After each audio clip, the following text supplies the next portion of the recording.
Jason and the Argonauts.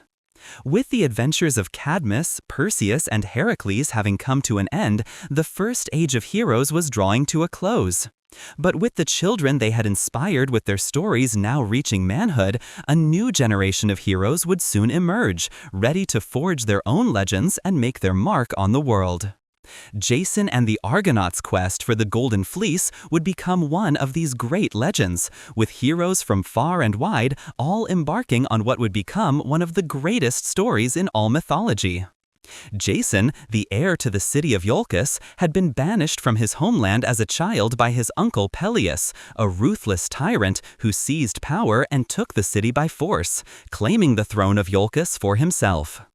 Jason would be raised by Chiron, the teacher of Heracles and other famous heroes, spending 20 years under his tutelage, learning the likes of athletics, speechcraft, and warfare.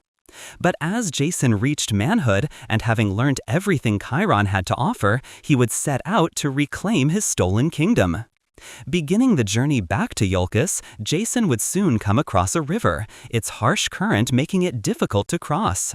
On his side of the stream sat an old woman unable to pass, with Jason offering to carry her across on his back. But as he did so, the swift current would remove one of his sandals, with him forced to continue his journey with one foot bare. However, back in Iolcus, King Peleus, having just asked an oracle the way in which he would die, was advised to be wary of a man with one sandal. It was at this moment that Jason arrived at the palace, demanding that the kingdom be given to him. Seeing Jason was wearing only one sandal and hearing the townspeople cheer his return, Peleus realized he could not simply have him killed, so instead came up with a devious plan. He would challenge Jason to retrieve the famous Golden Fleece from Colchis, an item said to be more valuable than anything else on Earth. If he was able to retrieve the fleece, Peleus promised to forfeit the kingdom, being certain that Jason would die along the way. With his honor on the line, Jason would accept Peleus's offer, but knowing of the dangers that lay ahead, would begin to gather the greatest heroes the world had ever seen: the Argonauts. With word spreading of Jason's great quest, heroes from across the land soon flocked to Iolcus to join him on the adventure. The first to arrive would be Heracles, the greatest hero of the land, who offered his incredible strength and skill, having just completed his famous 12 labors. He would be joined by Zetus and Calais, sons of the North Wind, who each possessed a magnificent pair of wings that granted them the power of flight. Following close behind would be the warriors known as the Dioscuri, Castor and Pollux, the twin brothers of Helen of Troy. Also seeking adventure, Peleus, the father of the great hero Achilles and king of Thedia, would also join, with his elder brother Telamon, the king of Salamis, who had helped Heracles fight the Amazons during his 9th labor, accompanying his brother on the journey. The next to arrive would be the heroes of the Caledonian boar hunt, an adventure still to come, with Euphemus, Meleager, and Idas, all excited to take part on their next adventure. And finally, the last to join would be Orpheus, the famous poet whose beautiful singing was known throughout the land. It would only be after his journey with the Argonauts that his most famous story, the loss of his wife Eurydice, would come to pass. To transport these great heroes, Jason would enlist the help of the legendary shipbuilder Argus, who, with the help of Athena, would create the Argo, the swiftest and most sturdy ship of its time. At its bow, Athena would place an enchanted piece of wood, through which Jason could communicate with the gods. As they set sail and their great voyage began, Jason and his companions would name themselves the Argonauts, after the ship, with the Greek translation of Argo meaning swift and nautes meaning sailor. The voyage begins. Heading north, they would first arrive at the island of Lemnos, only to discover it was inhabited entirely by women. Many years ago, the women of the island had been devoted followers of Aphrodite, the goddess of love and beauty, but their devotion to the goddess had begun to wane, with her temple falling into ruin. Outraged, Aphrodite would curse the women, causing them to emit a horrible stench, with each of their husbands choosing to sleep with their female slaves rather than spend time with their wives. The women, neglected and feeling betrayed by their husbands, would decide to murder every male inhabitant of the island, including every boy, with them spending many years alone until the Argonauts' arrival. Seeing the heroes arrive, Aphrodite would lift her curse, allowing the women to greet their new visitors. With smell now gone, Aphrodite hoped that the women would fall pregnant, ensuring the survival of the island's inhabitants, with a new generation of children ready to worship her. Her plan would be successful, and after an entire year had passed, the Argonauts had still not left the island, with Heracles becoming enraged. Assembling his companions, Heracles would shame them for forgetting their quest, reminding the men that they would not become great and famed heroes if they did not retrieve the Golden Fleece. Hanging their heads in embarrassment, the Argonauts would return to the ship, with their journey soon resuming. Continuing east, the Argonauts would pass Troy, soon arriving at Chios so Heracles could replace his broken oar. However, Heracles' companion and servant Hylas, having wandered into the wilderness, had become lost in the depths of a vast forest. Hylas would soon stumble across a beautiful spring, stopping to quench his thirst and to wash his body. However, the spring was home to a group of water nymphs who, upon seeing the young man, the first man they had ever seen, would fall in love. Grabbing him by the arm, they would pull Hylas into the water, making him immortal and trapping him there for eternity. Heracles, wondering where his servant had gone, would go into the forest to look for him, but no matter how hard he looked, Hylas could not be found. After searching for days, Heracles would return to the shore, only to find that Jason and the Argonauts had set sail without him. The Golden Fleece. They would next pass the kingdom of Thrace, before traveling through the Clashing Rocks, a waterway so dangerous that no ship had ever passed through before. Entering the Black Sea, Jason and his crew would finally lay their eyes upon Colchis, their final destination where the Golden Fleece, the most valuable item known to man, was kept by King Aeetes.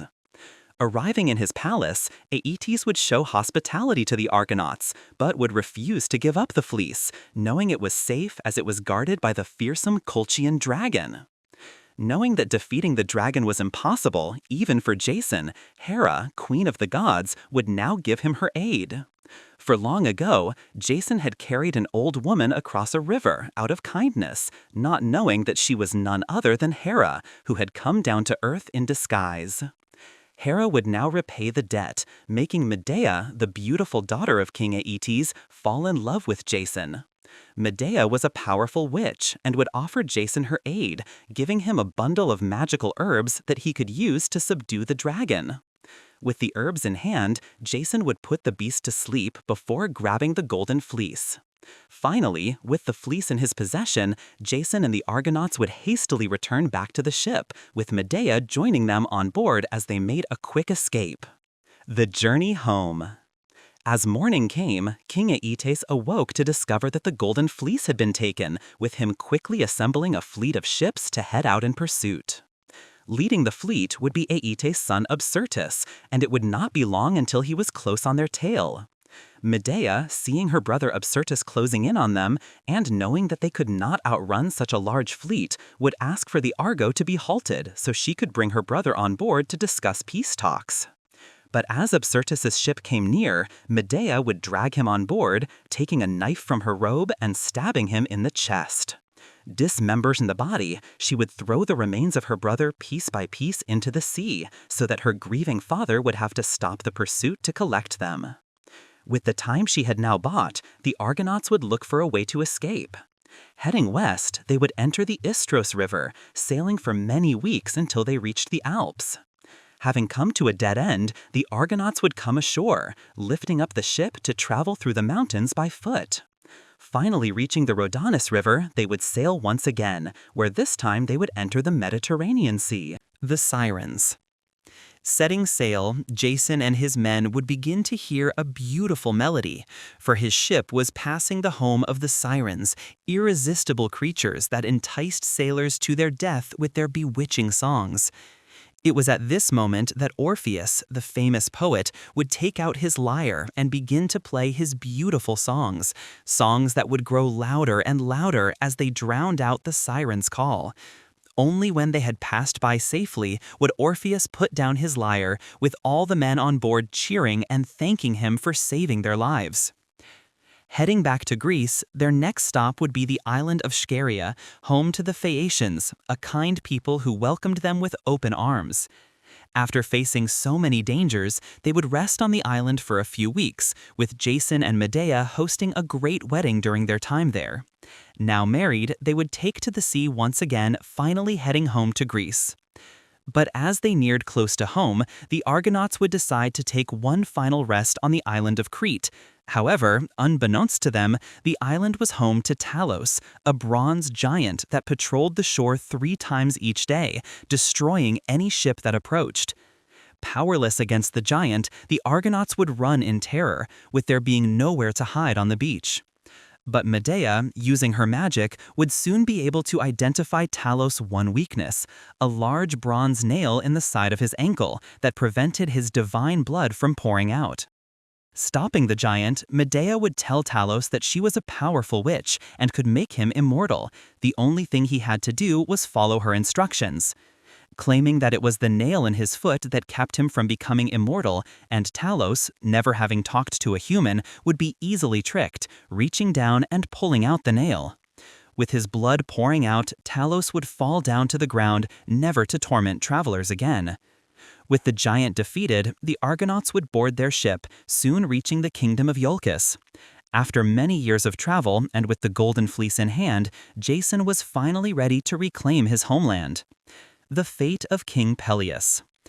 Arriving back in the city, Jason would learn that King Peleus had put his father to death during his absence, with revenge now the only thing on his mind. Approaching the king with the Golden Fleece, Jason demanded that the kingdom be rightfully transferred to him, but Peleus, not honoring his would refuse, asking Jason to leave. However, Medea, realizing the king would never give up his throne, came up with a cunning plan. Inviting the king's daughters to attend, Medea would chop an old ram into pieces, boiling it in a cauldron for all to see. Using her magic, the ram would come back to life, jumping out of the cauldron with its youth restored. But Peleus's daughters, having seen their father grow old and weary just as the ram had, desired him to be rejuvenated as well. And so, when Medea told them she could perform the same magic on the king, their faces lit up with joy. Sneaking into Peleus's room when all were asleep, they would chop their father into pieces and throw him in the cauldron, eagerly awaiting Medea's return the next morning. But upon seeing the king butchered by his own daughters, all Medea could do was laugh, her cunning plan having worked exactly as foreseen. With Peleus now dead, Jason was ready to take the throne. However, the king's son, Acastus, would discover Medea's involvement in the gruesome murder, driving her and Jason from the city. Medea. Traveling south, they would find a new home in the city of Corinth, with Jason taking the Golden Fleece and hanging it in the temple of Zeus, leaving his life of adventure behind. Creating a new family with Medea, the two would have many children together, but as the years went on, Jason's eyes would begin to wander. Craving the fame and fortune of his youth, he would look for a wife that he could use to rise through the ranks of society, abandoning Medea and his family to marry the princess Creusa. Betrayed, and her heart broken, having murdered her own brother to help Jason, Medea would swear revenge, sending a magic robe to Creusa as a wedding gift. As soon as the robe touched her skin, Creusa's flesh would begin to burn, with her letting out a scream of agony. Her elderly father would attempt to save her, but upon touching the robe, he too would begin to burn, with the pair dying together in front of Jason's tearful eyes. Horrified at the death of his new wife, Jason, knowing who had sent the cursed robe, would draw his sword and rush to confront Medea, but upon finding her, he would discover the true extent of her rage. For at her feet lay the dead bodies of their 2 sons, Alcimenes and Tysander, with blood still dripping from the dagger Medea had used to kill them. Dropping to his knees, Jason would begin to weep, with Medea flying off in the chariot of her grandfather, the sun god Helios, her final act of revenge complete. Jason would go on to live the rest of his life as a lonely man, never finding love and producing no more children. Clinging on to the memories of his youth, Jason would often visit the Argo, which had been deserted on the shore. With many years having passed and Jason now an old man, one day while he was lying under the ship, its rotting stern would collapse, crushing him below. The ship that had once brought him fame and fortune would now be the very thing that brought his life to an end. As for Medea, she would flee to the city of Athens, gaining refuge and using her beauty to seduce King Agis. Becoming queen, she would bear him a son, but her rise to power would soon be challenged when the city's rightful heir, the great hero Theseus, would return to claim the throne.